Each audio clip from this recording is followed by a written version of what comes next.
Hello viewers, আসসালামু আলাইকুম। সবাই কেমন আছেন? আশা করি সবাই ভালো আছেন। আজকে একটি নতুন বিষয় জানাবো, যেটা হচ্ছে আপনারা বাংলা ডিকশনারি যদি নিতে চান, যেটার মাধ্যমে আপনারা খুব সহজেই ট্রান্সলেট করতে পারবেন যে কোনো বইয়ের বা যে কোনো এসএমএস এর। আপনারা ইংলিশে দেওয়া আছে, এটা এখন অনেক সময় পারা যাচ্ছে না। সে মুহূর্তে আপনারা যদি ইংলিশটা কপি করে এনে এখানে বসান, তাহলে সাথে সাথে ওটার মানেটা দিয়ে দিবে, পুরা মিনিংটা আপনারা জানতে পারবেন। তাহলে চলুন সেই অ্যাপসটির মাধ্যমে চলে যাই। আর যাওয়ার আগে একটি কথা বলি, যদি অ্যাপসটি ভালো লাগে অবশ্যই ডাউনলোড করে নেবেন। আর আমি ডাউনলোড করতে হয় কীভাবে, এটা লাস্টের দিকে দেখাই দেবো।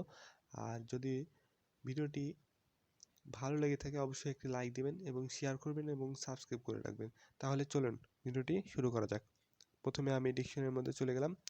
এখন ডিকশনারির মধ্যে যাওয়ার পরে আপনারা যদি মনে করেন এখানে লিখবেন, তাও লিখতে পারেন, বা আপনার এসএমএস থেকে কপি করে এনেও এখানে বসাতে পারেন, বা যে কোনো জায়গা থেকেই বা ফেসবুক থেকেও আপনারা ইংরেজি বা বাংলা যা হোক আপনার ট্রান্সলেট করতে চাচ্ছেন, সেই মুহূর্তে আপনারা এটা কপি করে এনে এখানে বসাতে পারবেন। আর বসালে সাথে সাথে ওটার মিনিংটা পেয়ে যাবেন। তাহলে উপরে দেখেন সার্চ হেয়ার লেখা আছে, এখানেতে আপনারা ক্লিক করে উঠবেন। ক্লিক করলে আপনারা এটার কিবোর্ডটা পেয়ে যাবেন, কিবোর্ডে লিখতে পারবেন, সেই সুবিধাটা পাবেন আপনার। আর সার্চ হেয়ারের বাম পাশে দেখেন একটা চিহ্ন আছে, এখানে আপনারা কোন কিবোর্ডটা নেবেন এখানে চুজ করতে পারবেন। যদি অন্য কিবোর্ড না নিয়ে থাকেন তাহলে ডাইরেক্টলি একটা কিবোর্ড চলে আসবে। তা আমি একটা লিখে দিই। আমি একটা সেন্টেন্স লিখছি, good bye, GWD, good, PYE, good bye. এই যে এটার লিখলাম, এটার এখন আমি মিনিংটা জানবো কি মিনিং হচ্ছে। তাহলে উপরে দেখেন এটা সার্চ করলেই সাথে সাথে ওটার মিনিংটা আমাকে দিয়ে দিচ্ছে। এই যে বিদায়। এখন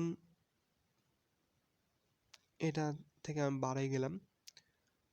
বাড়ি যাওয়ার পরে আমরা এখন প্লে স্টোরে চলে যাব, কিভাবে ডাউনলোড করতে হয় দেখাই দেবো। প্লে স্টোরে আসার পরে আমাদেরকে প্রথমে চলে যেতে হবে সার্চ অপশনে।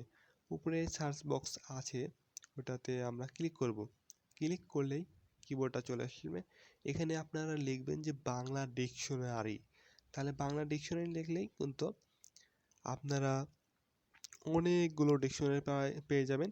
সেই সবগুলো ডিকশনারি ইনস্টল করার দরকার নাই, জাস্ট আমি যেটা বলবো সেটাই ইনস্টল করবেন। তাহলে নিচের দিকে একটু স্ক্রল করে নেবেন, করে নিলেই দেখেন বাংলা ডিকশনারি লেখা আছে।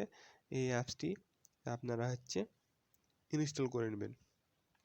এই অ্যাপসটি ইনস্টল করলে আপনারা এরকম একটা ইন্টারফেস আসবে, যেটা আনইনস্টল এবং ওপেন লেখা আছে। আনইনস্টল করলে একবারে আনইনস্টল হয়ে যাবে, আর ওপেন করলে আপনারা ওই অ্যাপসের মধ্যে চলে যেতে পারবেন। তাহলে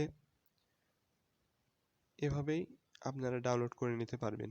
তো ভিডিওটি যদি ভালো লাগে থাকে অবশ্যই একটি লাইক দিবেন, শেয়ার করবেন আর সাবস্ক্রাইব করে রাখবেন। তো আজকের মতো এখানেই, আল্লাহ হাফেজ।